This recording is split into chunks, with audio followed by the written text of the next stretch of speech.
ಒಂದಾನೊಂದು ಕಾಲದಲ್ಲಿ ಒಬ್ಬ ರಾಜನು ರಾಜ್ಯವನ್ನು ಆಳುತ್ತಿದ್ದನು.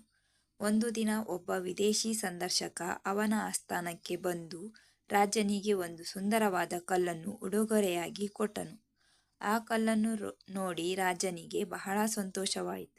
ಆ ಕಲ್ಲಿನಿಂದಲೇ ವಿಷ್ಣುವಿನ ಪ್ರತಿಮೆಯನ್ನು ಮಾಡಿ ರಾಜ್ಯದ ದೇವಸ್ಥಾನದಲ್ಲಿ ಪ್ರತಿಷ್ಠಾಪಿಸಲು ರಾಜ ನಿರ್ಧರಿಸಿ ಪ್ರತಿಮೆಯನ್ನು ತಯಾರಿಸುವ ಕೆಲಸವನ್ನು ರಾಜ್ಯ ಪ್ರಧಾನಮಂತ್ರಿಗಳಿಗೆ ವಹಿಸಿದನು. ಪ್ರಧಾನಮಂತ್ರಿಯು ಗ್ರಾಮದ ಅತ್ಯುತ್ತಮ ಶಿಲ್ಪಿಯ ಬಳಿಗೆ ಹೋಗಿ ಆ ಕಲ್ಲನ್ನು ಕೊಟ್ಟು, ಮಹಾರಾಜರು ವಿಷ್ಣುವಿನ ಪ್ರತಿಮೆಯನ್ನು ದೇವಾಲಯದಲ್ಲಿ ಸ್ಥಾಪಿಸಲು ಬಯಸುತ್ತಾರೆ. ಈ ಕಲ್ಲಿನಿಂದ ಸುಂದರವಾದ ವಿಷ್ಣುವಿನ ಪ್ರತಿಮೆಯನ್ನು ಸಿದ್ಧಪಡಿಸಿ 7 ದಿನಗಳಲ್ಲಿ ಅರಮನೆಗೆ ಕಳುಹಿಸಿ. ಇದಕ್ಕಾಗಿ ನಿಮಗೆ 50 ಚಿನ್ನದ ನಾಣ್ಯಗಳನ್ನು ನೀಡಲಾಗುವುದು ಎಂದರು.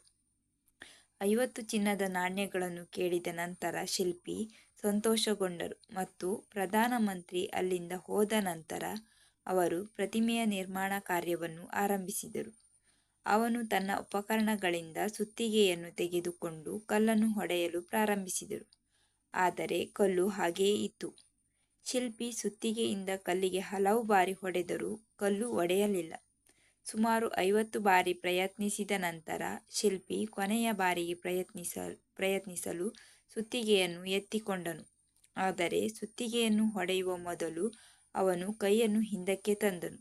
50 ಬಾರಿ ಹೊಡೆದ ನಂತರ ಕಲ್ಲು ಒಡೆಯದಿದ್ದ ಮೇಲೆ ಈಗ ಏನು ಒಡೆಯುತ್ತದೆ? ಅವನು ಕಲ್ಲನ್ನು ತೆಗೆದುಕೊಂಡು ಪ್ರಧಾನಮಂತ್ರಿ ಬಳಿಗೆ ಹೋಗಿ ಈ ಕಲ್ಲನ್ನು ಒಡೆಯುವುದು ಅಸಾಧ್ಯವೆಂದು ಹೇಳಿ ಹಿಂತಿರುಗಿದನು. ಆದರೆ ಪ್ರಧಾನಮಂತ್ರಿಯವರಿಗೆ ರಾಜನ ಆಜ್ಞೆಯನ್ನು ಪೂರೈಸಬೇಕಾಗಿತ್ತು. ಆದುದರಿಂದ ಪ್ರತಿಮೆಯನ್ನು ಮಾಡುವ ಕೆಲಸವನ್ನು ಗ್ರಾಮದ ಒಬ್ಬ ಸಾಮಾನ್ಯ ಶಿಲ್ಪಿಗೆ ಒಪ್ಪಿಸಿದನು. ಶಿಲ್ಪಿ ಕಲ್ಲನ್ನು ತೆಗೆದುಕೊಂಡು ಹೋಗಿ ಪ್ರಧಾನಮಂತ್ರಿ ಮುಂದೆ ಸುತ್ತಿಗೆಯಿಂದ ಹೊಡೆದನು. ಕಲ್ಲು ಒಂದೇ ಬಾರಿಗೆ ಮುರಿದು ಹೋಯಿತು. ಕಲ್ಲು ಒಡೆದ ನಂತರ ಶಿಲ್ಪಿ ಪ್ರತಿಮೆಯನ್ನು ಮಾಡಲು ಪ್ರಾರಂಭಿಸಿದನು.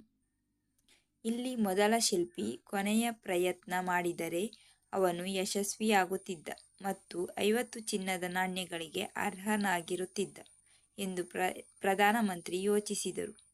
ನೀತಿ: ನಮ್ಮ ಪ್ರಯತ್ನ ನಿರಂತರವಾಗಿರಬೇಕು. ಸೋಲನ್ನು ಎದುರಿಸಿ ಮುಂದೆ ಸಾಗಬೇಕು.